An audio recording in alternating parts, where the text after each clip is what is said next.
ENSO and climate drivers. They're one of the topics that have a lot of differing opinions and particularly misinformation. There's a technical information that you'll find with the Bureau of Meteorology and a lot of meteorologists. And then there's the interpretations that you'll see online, which are often miles apart. And then we can take it a step further, and then there's the media.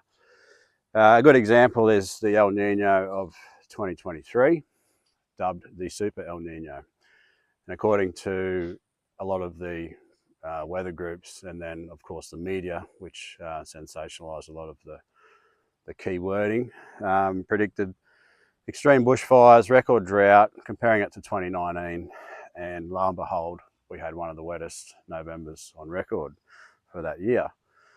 Again, with that projection, and sort of the point of this video is we were projecting a wet end of 2023 into 2024.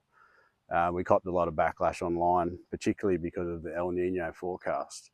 And part of our forecast was for the wet November, and of course it came off. A lot of our farmers who are within the wet areas capitalised on this and were able to purchase cheap cattle, and of course had abundant crops to go with it.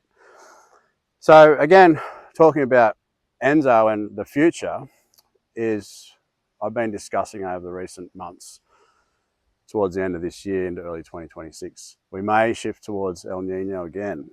However, we'll have actual dry cycles to support this. So it may have a compounding effect, and we may actually see a more traditional El Niño outcome, particularly for the eastern states. We've had this dry, progressive period that's shifted from Western Australia over the last few years now through the central parts of the country. You know, the Northern Territory's seen one of its driest wet seasons in a long time.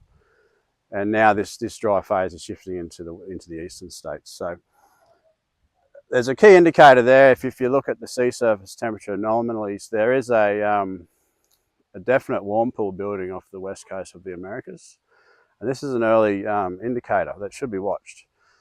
So while it might be too early to call in a traditional means, according to my system, there is growing confidence of a building El Niño type event of some magnitude towards the end of this year.